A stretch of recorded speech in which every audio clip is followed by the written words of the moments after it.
Right, we're on the Southern Upland Way, which is this path across here. And Chris, I thought, who's he talking to? And the watershed is not this fence post here, but is the next one up. So runs just up this hill, just the other side of this, the brow of this hill here. So just along that. So Chris had a good night's sleep in his trail star and is just making another hot drink, so we can both have a drink before we set off.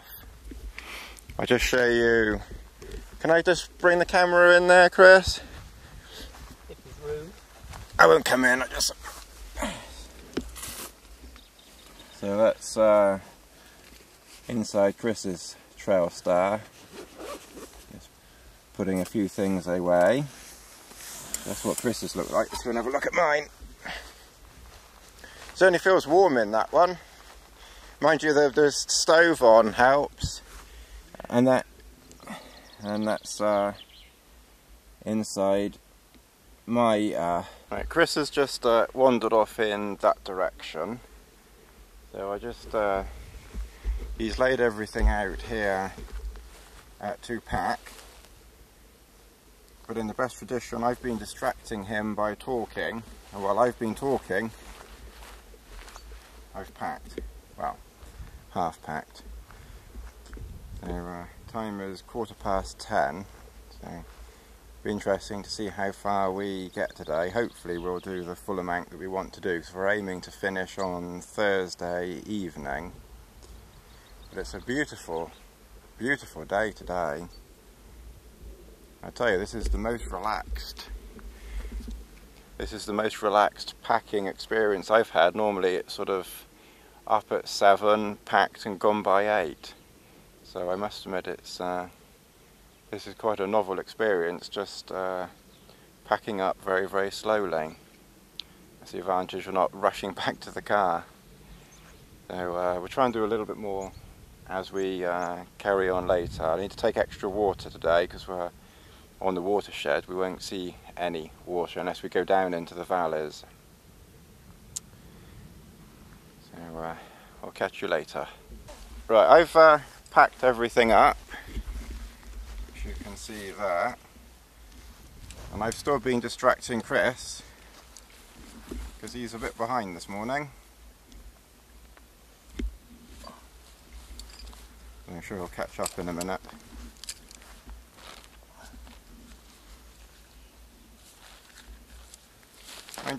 that was good for the camera. Tripping over the guy line. Mind you, Denise will have to be a bit careful now. Showing those legs off on camera, you'll have all the girls around knocking on your door.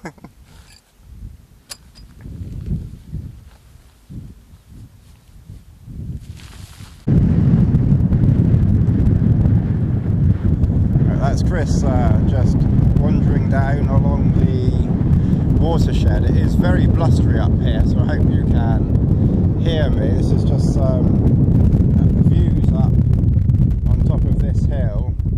Chris has told me what this hill is called and what those hills over there are, but I'm afraid the wind blew that out of my other ear. There's a couple of wind farms over there and lots of forest plantations.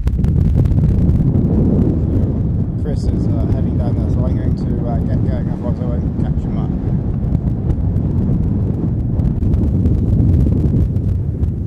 Right, Chris was just saying that this hill, I think it's this hill here, it's really windy. But he came over this hill the other day, across this ridge over here, down the other side, down into Moffat, which is sort of in that direction, and then we had to come around, down this hill here, and back this way here. So he's had to do a sort of a horseshoe to follow the watershed around, and of course we'll be following this wall up the other side. over towards those hills over there, and then hopefully this evening we'll head down to the road, which is down in this valley down here, and then tomorrow we'll be walking along those hills to stay on the watershed towards Biggar, which will be in 2 days' time. So yeah, you're having to do lots of ziggy-zaggy, massive zigzags. Makes my zigzags look small. So we'll be heading over that way tomorrow. And Chris is just down near that wall, so I'll go and catch him up. Right, we're back on top of another hill, and we camped.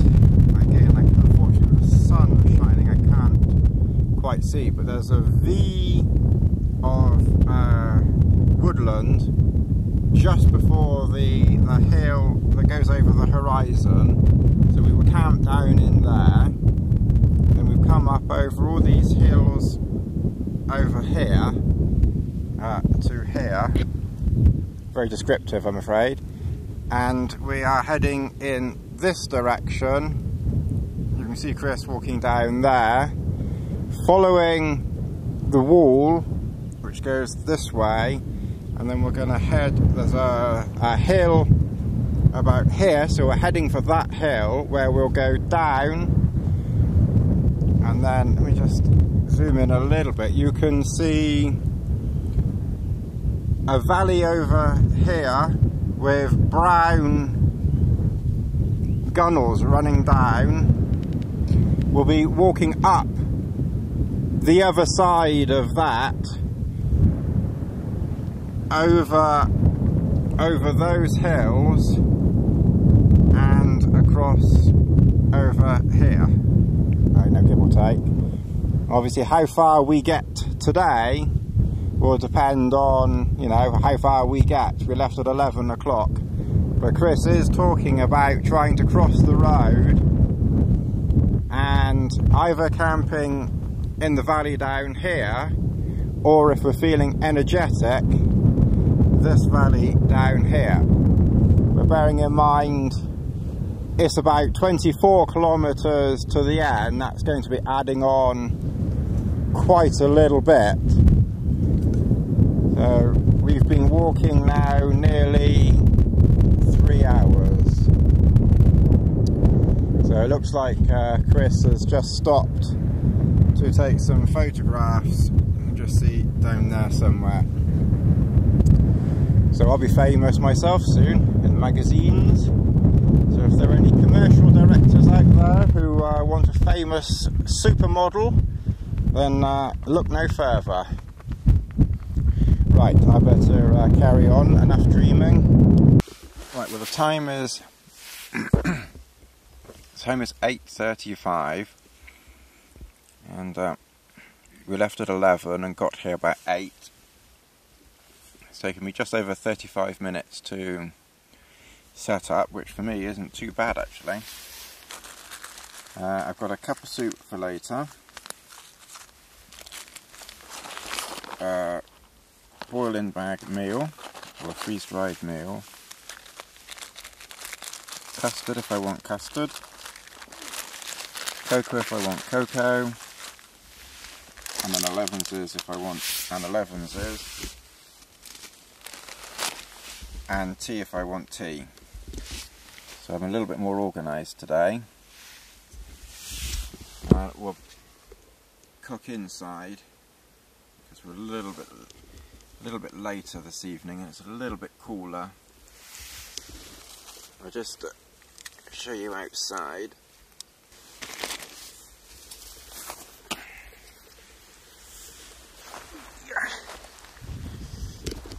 So right, it's 9:05, and we've just found some water over and amongst all those divots. About 10 minutes, well 5 minutes walk away. It wasn't too far in the end, but a little distance. Now, just to give you a rundown of what the watershed is exactly, is this fence is the line of the watershed. So all the water on this side flows in that direction, and all the water on that side of the fence flows in that direction. So that goes to the Atlantic Ocean, and that goes to the North Sea. And again, it could be the other way around. I don't know if I'm north, east, south or west, to be honest, but one goes one way and the other goes the other way. So when we were looking for water down here, it was flowing that way. So I've got water on to boil here. I'm going to have a cup of soup, and there's enough in there to do my meal as well. And I'll just show you around here. It was a pretty long day, so we didn't start until 11. So I'm hoping we'll start a little bit earlier tomorrow. But that's my fault, I kept chatting to Chris. But we've got to go over this hill here, and we've got to go along that ridge, the other side of that ridge, the other side of that hill, and then we'll be walking in the general direction on the other side, of course, of this ridge. But obviously we won't be on this ridge, we'll be on the ridge on this side of the road, walking in that direction. And then there's a small lock down here.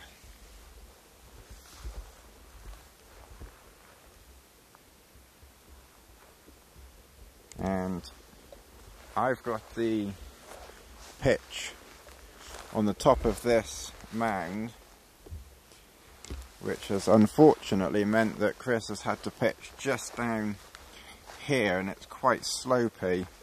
And I must admit, I do feel a little bit guilty because I've got the best pitch, so I hope he's going to be okay there. He did say if he can't get comfortable, he may have to move during the night. So I must admit, I hope that doesn't happen.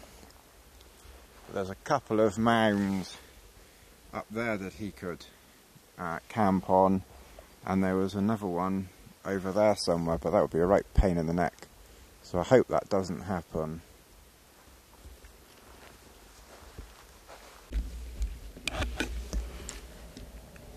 Right, well, it's 9 o'clock in the morning on Wednesday, trying to keep track of days here. Had plenty of breakfast. I'm getting through water like a camel at the moment. So I'm carrying nearly 2.5 litres of water with me. Not quite, but certainly over 2 litres of water. And as I say, we're heading, there's a path, well not a path, but a fence that goes around up there. So we're heading in that direction up over that hill. And Chris was just telling me that this is a glaciated valley. A glacier came through here, and all these humps and lumps and everything are called moraines, where the glacier deposited all the rock and stone that it couldn't carry down the valley down that way, and then another glacier would have gone in that direction, carving out this lock here. Right, we will camp down here, came around behind this hill, down here, up here, and we've been walking nearly an hour already, and we've got a long way to go. But you can see the watershed just to the left of the lock. So all the water to the left of the lock goes that way, and all the water to the right of the lock goes that way, east and west. And the glacier would have come down here and then split each way. But we've got a lot of mileage to do today, so I'm going to have to get going. Right, this is Annandale Way, and this is Annandale Head. did you say? Yeah, yes. Annandale Head. And this trickle here, this drop of water down here, is the River Annandale? It's the Annan. Annan, River Annan. The River Annan. And then that goes down that valley down there. And we've just come from up there. So we're heading in that direction up there, heading over for those trees over in that direction. So if anyone ever wants to do the Annandale Way, this is where you start or finish. Well, we're just at the top of this, we're near the top of this hill, and we've got 3 more to do by this rather ugly wind farm,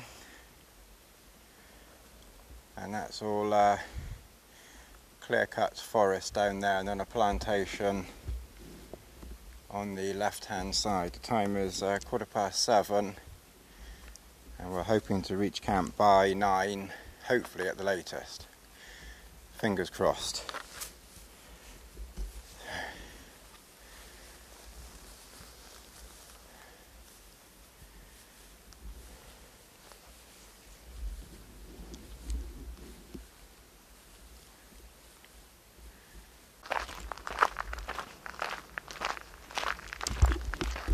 Right, we're just taking this shortcut. Well, it's hardly a shortcut because the watershed is about 50 feet or so just over by those trees, but it's all tussocky and pretty awful.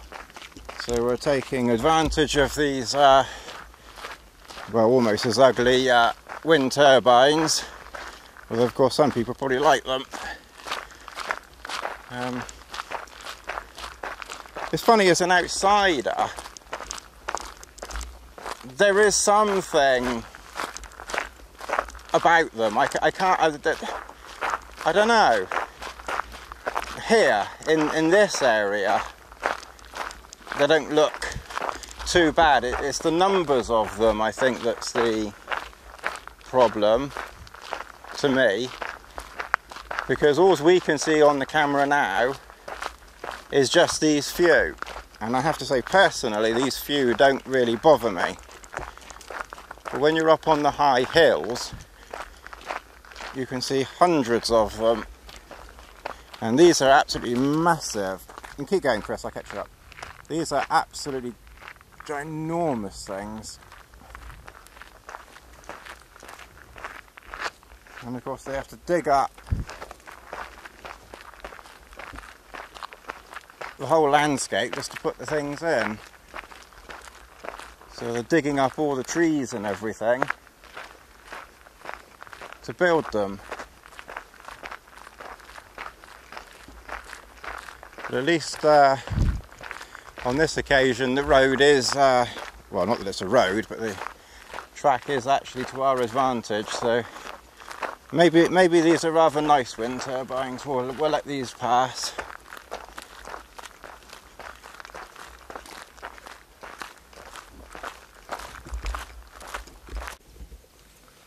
Right, it's 8:10 on Thursday morning.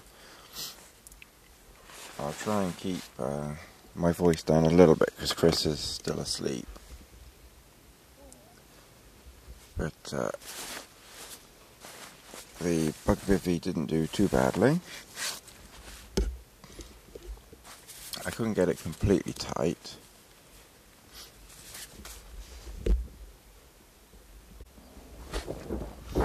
This is the bug bivvy done up inside the trail stage. So it does hang down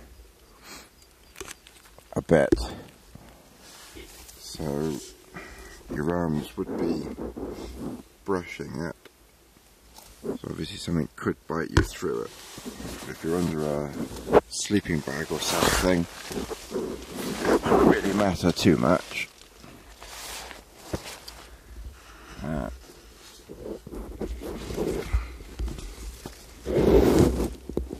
Got a bit of headroom, just.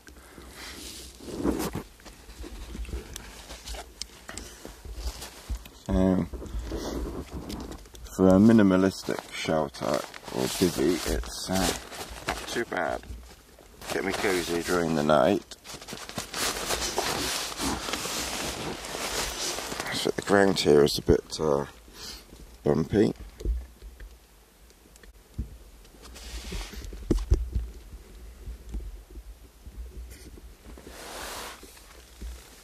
I've used most of the food. There's not a lot of food left. I've got enough for today. But there's not going to be a lot of food left.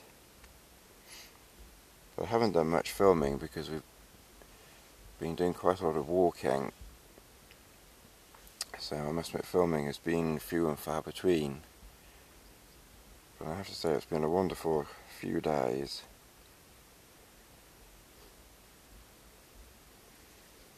So we'll be heading into Biggar tonight.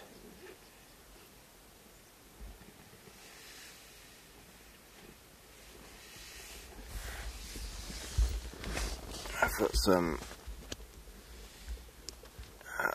water on to boil, which I'm not sure if it's still burning. I think it is. But one thing we have discovered is I noticed the other day that my water was boiling a lot quicker than Chris's water, and that's the standard traditional tea tree cooker, and it does seem to cook quicker and more efficiently than the Sidewinder version.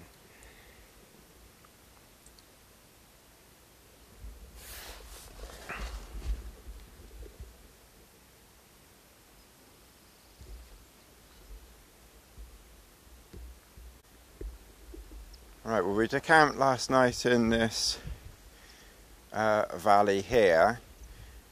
In case you're wondering why the trail stars are facing the other way, that's more because of the way the angle that we sleep as opposed to wind, because you're pretty sheltered in this valley down here. I sleep on my right and Chris sleeps on his left, so I think that's why we've got trail stars facing the other way. So you can see the valley stretches all down there. But we'll be heading back up to the watershed, which you can just see. It's marked by a fence. In fact, nearly all the walking that we've done has been near a fence, which marks the boundaries which are used to mark the watershed, or the watershed mark the boundaries, and hence fences. It's a little bit cool this morning. It's about 9:35. Yeah, it's about 9:35, so we're aiming to get away at 10, which may or may not be feasible yet because we haven't quite packed up. But I doubt we'll be too much after that. I must admit, I'm still half asleep. It's been a lot harder than I was expecting, I must admit, but really enjoyable. I must admit, it's been very nice walking with Chris. So I hope I haven't put him off, and maybe we'll get to do something else again. But you know, we were hoping to do a video on the burners together to compare them, but time's just run out completely. We were hoping to compare kit, but there just hasn't been time. We haven't got into camp until late, so we'll maybe have to save that for another time. Right, we're just heading up the last big hill here. There's still some smaller hills to come afterwards. It's 3:30. I don't think we'll get to Biggar until probably 7 o'clock, maybe 8. I think we're hoping for 7, and then I'll hopefully have something to eat with Chris. Yeah, hopefully have something to eat with Chris in Biggar, and then I'll get the taxi back to Moffat.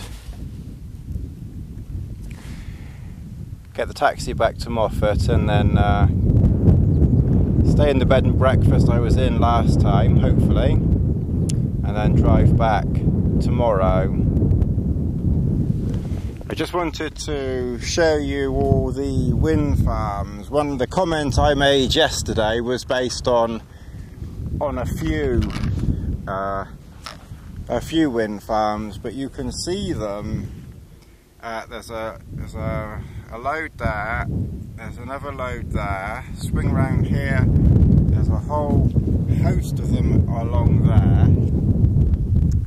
We can't see any around here, but then head over here and you've then got another line of them here. So they do seem to be taking over this area. So everywhere you look are wind farms. But Chris is making good progress up this hill, so I'd better get going.